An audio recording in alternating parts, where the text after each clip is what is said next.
Good. Well, moving from the specific device lineup to kind of a more broader question, kind of interoperability between carriers and kind of where the marketplace is going. So there were quite a few questions about using Sprint phones on other carriers' networks and vice versa. And I'm just wondering if you can, a couple questions, can you shed any light about our recent decision to share lock codes with customers? And more broadly, I guess, are carriers moving generally toward the openness of what folks call the European model, I guess? Yeah, and I would say, I don't know that we're moving, certainly I would say the U.S. carriers aren't moving holistically to the European model and the openness of that model. I would tell you that Sprint has been one of the ones that has probably moved the fastest.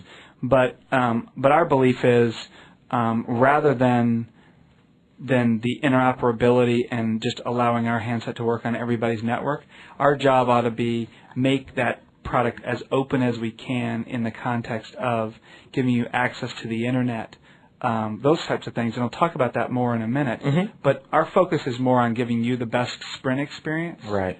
And we believe that if we give you the best Sprint experience, there's no need for that interoperability among carriers. Right. Okay. Well, then, so that kind of leads to the next question about Sprint's membership in the Open Handset Alliance and Google's operating system, Android. And there's a lot of pre-submitted questions on that. It's a very hot topic. So one of the questions, just to kind of paraphrase, was, will Android and the Open Handset Alliance partners raise the bar in the mobile industry in an incremental fashion, or will there be just a quantum leap of new applications and that sort of thing, kind of something to revolutionize the industry? I think that's we have to wait and see how big that will become. But I will tell you, our signing and being a member of the Open Handset Alliance it speaks directly to our strategy, different than our U.S. competitors, who I think have really a walled garden model. Absolutely. They're not looking to give you the kind of access to the internet that we are. And so when you think about an internet experience, what you want to have is a great browser, great search, and great content rendering. That's how people think about their PC experience today. Yeah. Our objective very clearly in 08, if you look at our focus for 08, one of those is opening up our capabilities so customers get the full internet, they get a great browsing experience, they get a great search capability, and we think Google can certainly be an important part of that, whether that's a Google handset, whether that's part of the Google Alliance, and that's an OS. I think a lot of that is yet to be determined, but we're not limiting our options in any of those spaces because a key differentiation point for Sprint will be a open environment versus a walled garden approach. Right, and I think that goes back to what you're saying is, using the touch interface, just basically enhancing the user interface, making it easy for folks to use, giving them similar things to what they would experience on their PC, that sort of thing. Right, I think, and so just to give you some statistics, the fourth most interested product in terms of data services is the internet. So people are wanting to use the internet, but the problem is they have a frustrating experience. 99.9% of web content is HTML based. We have to format that appropriately for mobile. For mobile, many of the sites out there don't customize for mobile. So we're doing a lot of work within our network to optimize for mobile. We're looking at the best search capabilities and the best browsing capabilities. So people really have, even though it's a small screen and people say, you can't really give me the full internet, well, I can give you sections, if you will, to make it much better than it is today. Right. And we have very specific plans to do that, and do that in 08, and do that. Well, one corollary was, when will Sprint release our first phone with the Android operating system, and will it be from HTC? And I think in speaking, we probably can't divulge any of that sort of strategic information here today. Correct. No comment on that one, but appreciate the interest, and as we are able to share roadmaps and make formal announcements, we will certainly again share that early on with the folks on Buzz About Wireless. Yep, absolutely. Okay.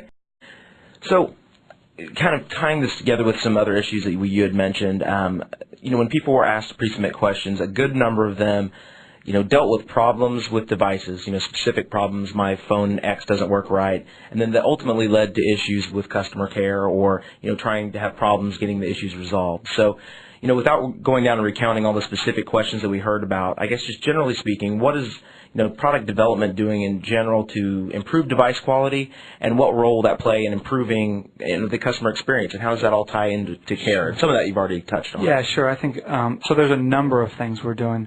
One is reducing the size, for example, of our lineup. Mm-hmm. Two, we actually have a total cost of ownership model that we've implemented late this year with our manufacturers. Okay. Because the manufacturers are working with us on the specifications and the software, but ultimately we have to be in great partnership and do well together, or our customers will have a bad experience. Sure. So this TCO model actually rewards the manufacturers with more handsets, more of our lineup, if their performance is fantastic. If it's not, and they're a high-cost provider, and the high cost isn't necessarily to Sprint, but it's to our end users, mm-hmm. then they'll see less of our business. So the total cost of ownership model and working with our manufacturers, they will be, the selection process will be determined as one of the major factors on TCO. That's going to be a way that we do it. Two is we're adding a lot more of the internal testing. I talked about it with the HTC and the issue, but our ability to test end-to-end is an important criteria in making sure that we have great handsets that we launch. And I think the other part is, as we look at the services that we've launched on the handsets, making them more usable, integrating them into single applications, those can make that experience much better for our customers and much less confusing. And there's just a whole host of things. I would tell you in 2008, what you will see is 90% of our development efforts and resources will be focused on improving the customer experience and enhancing the existing product rather than launching a lot of new stuff. Right. So a question back on the TCO model. Is that standard for carriers to impose basically an incentive-laden contract on the manufacturers, and how is that being received, I guess? I think people have tried it, and people have put some level of it in place. I would tell you the due diligence that we have now is significantly different than we had even a year ago. Sure. And a lot of it is around the data and the metrics we have by supplier, by handset on performance, around things like returns, failure rates. Right. All of that stuff is calculated, and so we can share with our manufacturers the true cost of having a particular handset in the lineup. And when we have that, obviously we go back, after penalties and things like that. But those are always a negotiation, and Sure. I think the bigger issue is when you do that, you can make very specific selections around which people get more of your business, and that ultimately is what drives them. And so we think we will get a great quality improvement by that. But it's not just those guys, it's also the things we do within our own systems and our own processes. Right. And that's why I say we're improving on both those fronts. Right. Well, it only makes sense that if you do better business for you, you're going to be a better partner, and we're going to buy more handsets. I mean, that only makes sense. It is. I guess the comment I'd make is, though it's not always easy to quantify that, and the models and the methods that we're using now have a great quantification method. Yeah, well, it seems like we were extending that time frame and saying, look, it's not just how much it costs to get it off the assembly line. There's incremental costs that are associated with care and all that other stuff, too. Yeah, that's exactly right. Great.